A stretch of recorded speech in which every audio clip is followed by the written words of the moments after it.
உதகையில் 2ஆம் சீசன் களை கட்டியுள்ள நிலையில் புகழ்பெற்ற சுற்றுலா தலங்களில் ஒன்றான நூற்றாண்டு ரோஜா பூங்காவில் வண்ண வண்ண ரோஜா மலர்கள் பூத்துக் குலுங்குகின்றன.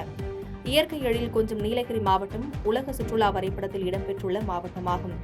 இந்நிலையில் செப்டம்பர், அக்டோபர் மாதங்களில் இதமான காலநிலையுடன் 2ஆம் சீசன் தற்போது நிலவி வருகிறது.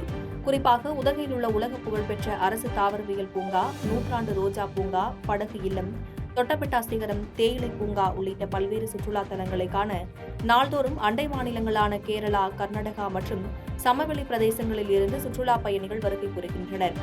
இந்நிலையில் தற்போது உதகையில் 2ஆம் சீசன் களை கட்டியுள்ள நிலையில் ரோஜா பூங்காவில் 2ஆம் சீசனுக்காக தயார் செய்யப்பட்டுள்ள 35,000 ரோஜா செடிகளில் 40,000 ரகங்களை கொண்ட வெள்ளை, ஊதா, இளஞ்சிவப்பு, சிவப்பு, மஞ்சள் உள்ளிட்ட வண்ண வண்ண ரோஜா மலர்கள் பூத்துக் குலுங்குகின்றன.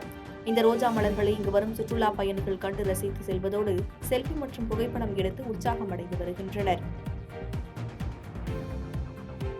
பாதகம் செய்பவரை கண்டால் நாம் பயங்கொள்ளலாகாது பாப்பா, மோதி மிதித்து விடு பாப்பா, அவர் முகத்தில் உமிழ்ந்து விடு பாப்பா.